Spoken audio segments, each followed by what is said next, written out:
بسم اللہ الرحمن الرحیم۔ السلام علیکم دوستو۔ حضرت ابن عمر رضی اللہ عنہ اور اتباع رسول اللہ صلی اللہ علیہ وسلم ایک بار حضرت عبداللہ بن عمر رضی اللہ عنہما حج کے لیے سفر میں چلے۔ راستے میں انہوں نے اپنے سواری کو ایک جگہ پر روکا، نیچے اترے اور ویرانے میں ایک طرف کو اس طرح گئے جیسے کوئی آدمی قضاء حاجت کے لیے جاتا ہے۔ پھر ایک جگہ پر بیٹھ گئے، لگتا یوں تھا کہ فراغت حاصل کرنے کے لیے بیٹھے ہیں، مگر فارغ نہیں ہوئے بلکہ ایسے ہی واپس آ گئے اور اونٹ پر بیٹھ کر چل پڑے۔ ساتھیوں نے پوچھا، حضرت آپ کے اس عمل کی وجہ سے ہم کو رکنا پڑا، حالانکہ آپ کو فراغت حاصل کرنے کی ضرورت نہیں تھی۔ وہ فرمانے لگے کہ میں اس لیے نہیں رکا تھا کہ مجھے ضرورت تھی کی، بلکہ اصل میں بات یہ ہے کہ میں نے ایک بار نبی صلی اللہ علیہ وسلم کے ساتھ اسی راستے سے سفر کیا تھا۔ اس جگہ پر میرے محبوب صلی اللہ علیہ وسلم رکے تھے اور آپ نے اس جگہ پر قضاء حاجت سے فراغت حاصل کی تھی۔ میرا جی چاہا کہ میں بھی اپنے محبوب کے اس عمل کے مطابق اپنا عمل کروں۔ اس سے اندازہ لگائیے کہ وہ نبی علیہ السلام کی اعداء کے کتنے محافظ تھے۔ وہ جو کچھ نبی علیہ السلام کی زبان سے سنتے تھے یا ان کو کرتے ہوئے دیکھتے تھے، اس کے مطابق عمل کرتے تھے۔ فرمان نبوی کا لحاظ۔ مسجد نبوی کا ایک دروازہ تھا جہاں سے اکثر عورتیں آیا کرتی تھی، اور جب عورتیں نہیں ہوتی تھی تو کبھی کبھی مرد بھی اس دروازے سے آیا جایا کرتے تھے۔ ایک بار نبی علیہ السلام نے فرمایا، کتنا اچھا ہوتا کہ اس دروازے کو عورتوں کے لیے چھوڑ دیا جاتا۔ یہ سن کر مردوں نے اس دروازے سے آنا ہی چھوڑ دیا، حتیٰ کہ حضرت عبداللہ بن عمر ان الفاظ کو سننے کے بعد پوری زندگی میں کبھی بھی اس دروازے سے مسجد نبوی میں داخل نہیں ہوئے۔ سبحان اللہ، ان کا ایک ایک کام نبی علیہ السلام کی اعداء کا مظہر ہوا کرتا تھا۔ اللہ رب العزت نے ان کو نبی کا ایک ایسا عاشق عطا فرمایا تھا کہ ان کو نبی علیہ السلام کی ہر بات یاد رہتی تھی۔ انہوں نے اپنے دماغوں میں اس علم کو یاد رکھا اور اپنے جسم کے اعضاء پر بھی اس علم پر عمل کے ذریعے سے یاد تازہ رکھی۔ دربار شاہی میں حضرت حذیفہ رضی اللہ عنہ کا سنت پر عمل۔ مشہور روایت میں ہے کہ حضرت حذیفہ بن یمان رضی اللہ عنہ فارس تشریف لے گئے، دعوت خانے کے لیے بیٹھے۔ اس نے ایک لقمہ نیچے گرا دیا، انہوں نے اس لقمے کو اٹھایا اور صاف کر کے کھا لیا۔ کچھ لوگوں نے کہا کہ یہاں کے امیر اس عادت کو پسند نہیں کرتے۔ فرمانے لگے، کیا میں ان بے وقوفوں کی خاطر اپنے آقا اور محبوب کی سنت کو چھوڑ دوں؟ سوچے تو صحیح کہ صحابہ اکرام نے ایک ایک سنت پر کتنا محبت سے عمل کیا۔ وہ علم کے بھی وارث چنے، عمل کے وارث بنے، احوال کے بھی وارث بنے، آپ صلی اللہ علیہ وسلم کی ظاہری اعداء کے بھی وارث بنے۔ اس طرح یہ عمل صحابہ اکرام سے امت تک آگے پہنچایا، جس طرح میرے آقا دنیا میں اس کو دے گئے تھے۔ میرا سر میرے آقا مدنی کے جیسا ہو جائے۔ ایک صحابی حبشہ کے رہنے والے تھے، وہ جب بھی نہا کر نکلتے تو ان کا جی چاہتا میں بھی اپنے سر میں بیچ میں اسی طرح مانگ نکالوں جس طرح نبی علیہ السلام نکالا کرتے ہیں، لیکن حبشی نسل ہونے کی وجہ سے ان کے بعد گنگریالے چھوٹے اور سخت تھے، اس لیے ان کی مانگ نہیں نکل سکتی تھی۔ وہ اس بات کو سوچ کر بڑے اداس رہتے تھے کہ میرے سر کو میرے محبوب کے مبارک سر کی مشابہت نہیں ہے۔ ایک دن چولہا جل رہا تھا، انہوں نے لوہے کی سلاخ لے کر اس کو آگ میں گرم کیا اور اپنے سر کے درمیان سلاخ کو پھیر لیا۔ گرم سلاخ کے پھرنے سے ان کے بال بھی جلے اور کھال بھی جلی، اس سے زخم ہو گیا۔ جب زخم صحیح ہو گیا تو ان کو اپنے سر کے بیچ ایک لکیر نظر آتی تھی۔ لوگوں نے کہا، تم نے اتنی تکلیف کیوں اٹھائی؟ وہ فرمانے لگے کہ میں تکلیف تو برداشت کر لی، لیکن مجھے اب اس بات کی بہت خوشی ہوتی ہے کہ سر کو اب محبوب صلی اللہ علیہ وسلم کے سر سے مشابہت نصیب ہو گئی۔ روزہ رکھیے مگر سنت کے موافق۔ सन 1973 ईस्वी की बात है कि एक आदमी इस अजीज से मिलने आया। वह 16 साल से लगातार रोजे रख रहा था। मेरे दोस्त बड़े हैरान हुए कि यह 16 साल से लगातार रोजे रख रहा है। मैंने कहा यह काम इतना मुश्किल नहीं है। वह कहने लगे कैसे मुश्किल नहीं है, सर्दी गर्मी सेहत बीमारी सफ़र हज़र हर वक्त रोजे से रहना बहुत मुश्किल है। मैंने कहा अच्छा उससे पूछ ले। चुनाचे उन्होंने उस आदमी से पूछा कि क्या आपको रोज़ा रखने में कोई दिक्कत पेश आती है। वह कहने लगे नहीं। फिर वह मुझे कहने लगे कि यह क्या मामला है। मैंने कहा यह इसकी आदत बन गई है। कुछ लोग दिन में 3 दफ़ा खाना खाते हैं और कुछ लोग सुबह शाम 2 दफ़ा खाते हैं। इसी तरह आप यूँ समझे कि यह भी दिन में 2 दफ़ा खाता है, एक दफ़ा शहरी के वक्त और एक दफ़ा इफ्तारी के वक्त। लिहाजा इनकी यह आदत बन गई है। मैंने कहा कि उनसे कहे कि आप में सऊदी रखे, यानी एक दिन रोज़ा रखे और दूसरे दिन नागा करे। चुनाचे उन्होंने उनसे पूछा कि क्या आप में सऊदी रख सकते हैं, तो उन्होंने कहा कि नहीं, मैं ऐसा नहीं कर सकता। उन्होंने पूछा वह क्यों। वह कहने लगे इसलिए कि यह तो मेरी आदत बन गई है और दिन के वक्त अब मेरा कुछ खाने को दिल नहीं करता। अगर मैं एक दिन खाऊं और एक दिन रोज़ा रखूं तो इसमें मेरे नफ्स पर ज़्यादा बोझ होगा, जो कि मेरे लिए बहुत मुश्किल है। मैंने कहा देखो, यह जो अपनी मर्ज़ी से मुजाहिदा करते हैं वह काम आसान है, लेकिन हदीस में जो तरीका आया है उसके मुताबिक काम करना इसलिए बहुत मुश्किल है। हकीम ज़ियाउद्दीन रहमतुल्लाह और सुन्नत का अदम। एक दफ़ा हकीम ज़ियाउद्दीन सुनामी रहमतुल्लाह बीमार हो गए। हजरत ख्वाजा निजामुद्दीन रहमतुल्लाह को पता चला। आपने सोचा कि वक्त के इतने बड़े आलिम हैं और सुन्नतों के पाबंद हैं, इसलिए मुझे उनकी अयादत के लिए जाना चाहिए। लिहाजा आप उनकी अयादत के लिए उनके दरवाजे पर पहुँचे। दस्तक देकर अंदर पैगाम भेजा कि मैं आपकी अदायत के लिए आया हूँ। हकीम ज़ियाउद्दीन सुनामी ने जवाब भिजवाया कि मेरा आखिरी वक्त में मालूम नहीं है कि किस वक्त जान निकल जाए। मैं अपने आखिरी वक्त में किसी बिदआती की शक्ल देखना भी पसंद नहीं करता। अब कैसा सख्त जवाब तक में बात कर रहे हैं, इसलिए उन्होंने फ़ौरन जवाब भिजवाया कि हाँ, बिदआती आपके दरवाजे पर आया है, मगर बिदअत से तौबा करने के लिए आया है। जब यह पैगाम हकीम ज़ियाउद्दीन रहमतुल्लाह को मिला तो लेटे हुए थे, फ़ौरन उठ बैठे और अपनी पगड़ी सर से उतारी। शर्मिंदा से कहा मेरे बिस्तर से लेकर मेरे दरवाजे तक इस पगड़ी को बिछा दीजिए और हजरत से कहिए कि अपने जूतों समेत पगड़ी चलते हुए तशरीफ़ लाइए। हजरत नौनातवी रहमतुल्लाह और इत्तिबा सुन्नत। नबी अलैहिस्सलातु वस्सलाम की इस मोहब्बत की वजह से एक सुन्नत पर उनका अमल था। एक बार हजरत नौनातवी रहमतुल्लाह की गिरफ्तारी के वारंट जारी कर दिए गए। जब पता चला तो आप सुपोश हो गए। सुपोश होने के पूरे 3 दिन बाद आप बाहर निकल आए। किसी का हजरत अंग्रेज़ आपको ढूंढ रहा है और आपकी गिरफ्तारी के वारंट जारी है। आपने फरमाया मैंने अपने आका की ज़िंदगी पर गौर किया, मुझे गारे सोर में रुपोशी के 3 दिन नज़र आते हैं, लिहाजा मैं भी 3 दिन गायब रहा।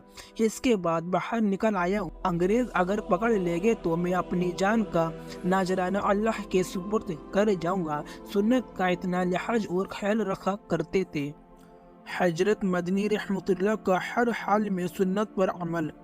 हजरत मौलाना हुसैन अहमद मदनी रहमतुल्लाह के सुन्नत पर अमल के वाक़ियात बेशुमार हैं। ख़ास तौर उनकी आखिरी रात में तहज्जुद की कैफियत बहुत अजीब होती थी। तहज्जुद में आमतौर पर 2 पारे तिलावत करते थे और पढ़ने के दौरान इस कदर खुश और इतना गिरिया तारी होता कि सोने से पहले सीने से खोलते सांसों की आवाज़ें सुनाई देती थी। नबी सल्लल्लाहु अलैहि वसल्लम के बारे में हदीस में यही लिखा है कि आप नमाज ऐसी पढ़ते थे कि अंदर से रोने की वजह से हांडी के जोश मारने की आवाज़ सुनाई देती थी। लिहाजा आपकी नमाज में उसी सुन्नत की इत्तबा मिलती है। नमाज के बाद आप इस्तिग़फ़ार पढ़ते और दुआ मांगते तो रोते और इस तरह सिसकियाँ और हिचकियाँ लेते कि कोई बच्चा पिट रहा है। हजरत मौलाना खलील अहमद सहारनपुरी रहमतुल्लाह के हालाते के ज़िंदगी के बारे में लिखा की है कि एक बार आप हज के लिए तशरीफ़ ले गए। उस ज़माने में अरब में सफ़र आमतौर से ऊँटों पर होता था। सफ़र की रहनुमाई और इंतज़ाम के सिलसिले में जैसे आजकल मुअल्लिम होते हैं, उस ज़माने में उनको मुतव्वफ़ कहते थे। आपने अपने मुतव्वफ़ से पहले ही तय कर लिया कि हमने हज को सुन्नत के मुताबिक अदा करना है, लिहाजा तुम कोई ऐसी तरतीब बनाना जो सुन्नत के मुताबिक ना हो।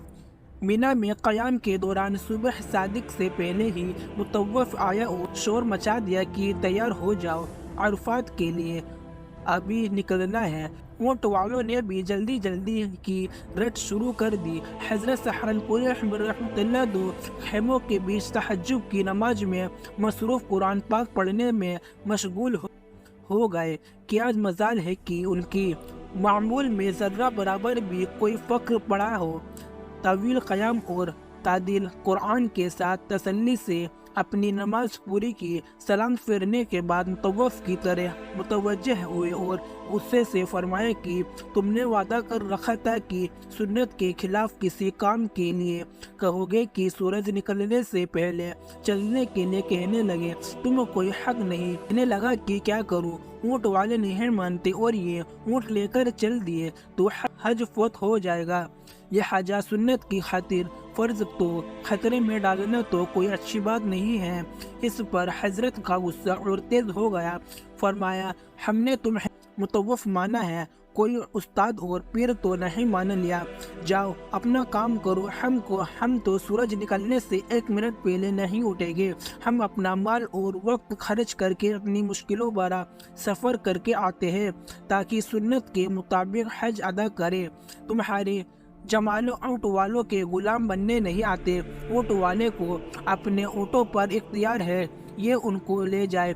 हमारे ऊपर उनको कोई इख्तियार नहीं कि उठने पर मजबूर करे। तुमने बेवकत शोर मचाया, हमने परेशान किया और नमाज भी सही तरीके से पढ़ने नहीं दी। लिहाजा हम तुम्हें भी आज़ाद करते हैं। तुम अपने दूसरे हाजियों को ले जाओ और हमें हमारे हाल पर छोड़ दो। हम कोई लुले लुंजे नहीं हैं। अरफात कोई इतनी दूर नहीं है। हम पैदल ही इंशाअल्लाह सफ़र कर लेंगे, लेकिन सुन्नत को नहीं छोड़ेंगे। इत्तिबा नबवी में परेशानी का हल। एक बार फैसलाबाद से एक औरत आई। मेरी बीवी ने मुझे कहा कि इसकी बात ज़रूर सुने, बड़े परेशानी है और जब से आई है रो रही है। उसको टाइम दिया, पर्दे में बैठकर बात करने लगी कि मेरा शौहर बड़ी मील का मालिक है, अमीर आदमी है, खुला पैसा है, शादी के साथ 8 सालों में कोई औलाद नहीं है, मगर यह कोई परेशानी की बात नहीं है क्योंकि शौहर मेरे साथ खुशी की ज़िंदगी गुजार रहा है। हम दोनों को इसकी वजह से कोई परेशानी नहीं है। किस्मत में हुई तो हो जाएगी, नहीं तो जो अल्लाह के मंजूर ख्वामीन मुझे बहुत चाहते हैं, मुहब्बतों वाली ज़िंदगी गुजार रहे हैं। घर का सारा खर्च शौहर ने अपने ज़िम्मे लिया हुआ है। नौकरों का खर्चा, बावर्चियों का खर्चा, गार्ड का खर्चा, मालिक का खर्चा, ये तमाम खर्चे सब मेरा शौहर अदा करता है। गाड़ियाँ हैं, ड्राइवर हैं, कारें हैं, बहारें हैं, रोटी है, बोटी है। अल्लाह ने यूँ ही तो ज़िंदगी में हर सहूलत दी है। मेरी परेशानी ये है कि मेरा शौहर मेरे ज़ाती खर्च के लिए हर महीने सिर्फ 50,000 खर्च रुपए देता है, जिससे मेरे खर्च पूरे नहीं होते। यह कहकर वह औरत रोने लग गई कि शायद मेरा जैसा परेशान दुनिया में कोई नहीं होगा। वह ऐसे जार वे कतार रो रही थी जैसे कि वफात पर कोई रोया करता है। इस औरत को इस अजीज़ ने यह बात समझाई कि आपकी परेशानी ख़त्म होने वाली नज़र नहीं आती। आपका शौहर आपको 50,000 रुपये की बजाय 1 लाख रुपया महीना भी देना शुरू कर दे फिर भी आपकी परेशानी ख़त्म नहीं होगी। 2 लाख भी दे दे फिर भी ख़त्म नहीं होगी। 5 लाख हर महीने दे दे फिर भी परेशानियाँ ख़त्म नहीं होगी। वह बड़ी हैरान होकर कहने लगी कि पीर साहब, आप मुझे बात समझाइए, क्यों मुझे तो कुछ समझ नहीं आ रही है कि आप क्या कह रहे हैं। अजीज़ ने कहा, बीबी, जिस रास्ते से आप परेशानियों का हल ढूंढना चाहते उस रास्ते में परेशानी का हल होता ही नहीं। कहने लगी, चाहती हूँ तो कि परेशानी खत्म हो। अजीज ने कहा कि अगर आप चाहती हो तो अपनी जिंदगी को शरीयत के मुताबिक डाले, गुनाहों से खाली जिंदगी इख्तियार करें। अपने गुनाहों से बारी जिंदगी से अल्लाह ताला को नाराज कर लिया है। आइंदा आप सुन्नत वाली जिंदगी को अपना कर अपने खालिक का हकीकी और राजी कर ले।